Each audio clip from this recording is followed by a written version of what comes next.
All right, you've seen our next guest on HBO Prime. Oh, HBO, excuse me, Prime Video. They're not the same thing. They might be soon.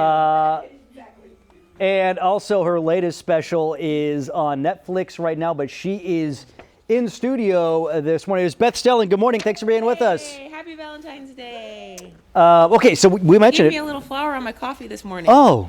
Very sweet. Did you stopped at a local place? Because we didn't do that here. No, you didn't. You didn't. I asked. So we mentioned it is Valentine's Day. You are here performing Yes. on Valentine's Day at Sac Punchline. How is that as a comic? Yes. Like traveling and on Valentine's Well, Day? it depends on the current special that I'm doing or the hour that I'm doing.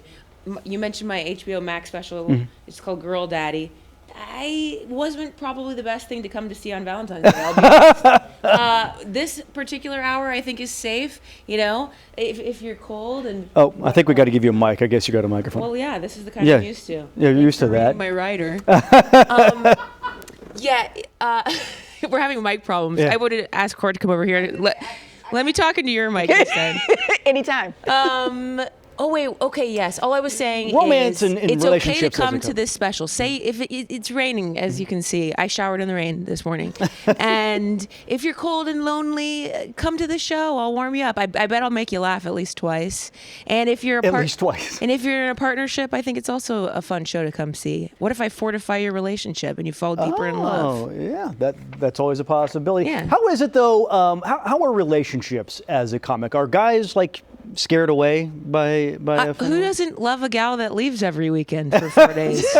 You know, you get your own little time to do whatever you want. I think, I don't know, long distance relationships are tough, but in the sense that I'm always in them, I suppose. Yeah. But we make the time work when we're together. I'm a perfect example. Look at me. I rolled out of bed. Anybody, you can be loved just the way you are.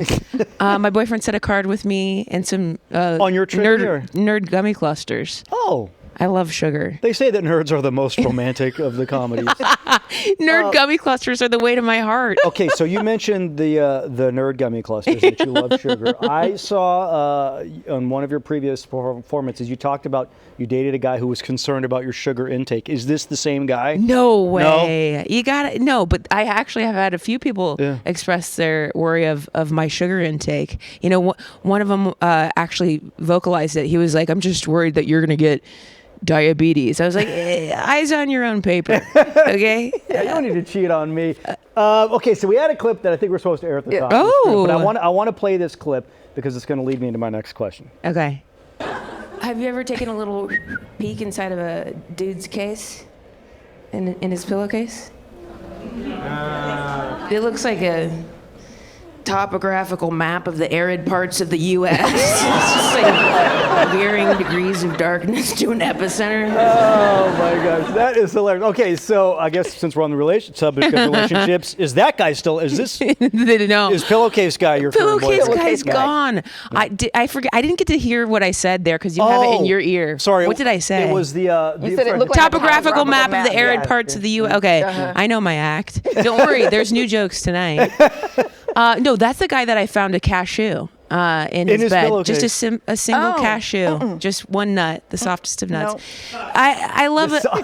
I love a snacker, but cashew, yuck, far too healthy. Far too healthy a snack. Gentlemen, guys, we got to do better. You gotta have cashews in your pillowcases. No, one of your accolades that I failed to mention in the intro, guys, you're looking at the 2003 Ohio State Speech and Debate Association champion in the humorous interest category. Yeah, Nice. it's true. Is that where stand-up comedy started for you? Yeah, I think you could credit that because it was just speech and debate. I grew up in Ohio, and I did the humorous interp category. Oh, interpretation. Yeah. Actually, the people, my family friends that I love to stay with here, the Burris family. That's how I met them, was through speech and debate. Because speaking of Valentine's Day, my first love was their son Jeb, and we did humorous interp together, and I ended up being the state champ 2003. It's basically like you do a little a 10-minute piece, a play that you do all yourself. And often I was the only girl in the final round. Fantastic. In fact, that year that I won, one of the other students' dads took a photo of me, you go to the final awards announcement, and it was like 8 comics, then 7, then 6, then 5, and then there was 1, and I was the only gal. Fantastic. Yeah. I tried to do the improvisation in speech and found out how long 5 minutes is. It can feel so long. You think you've prepared everything. Like your first open mic, they say you get 3 or 5 minutes, and you're like, I've got that. And you have you tell 90 your seconds. jokes, and they're like, and you're like, okay, that went by very quickly. That's it for me. Well, you played her material for tonight. She's Beth Stelling at Sac Punchline. She's going to be here through Saturday night, correct? Yeah, a Sunday night actually. Sunday night. 7 and 9:15 tonight. Come alone or come with a lover. And same tomorrow, find a Saturday, or find a lover at my show. I could connect you. Yeah. And I'm taken, unfortunately, so please don't come to try to date me.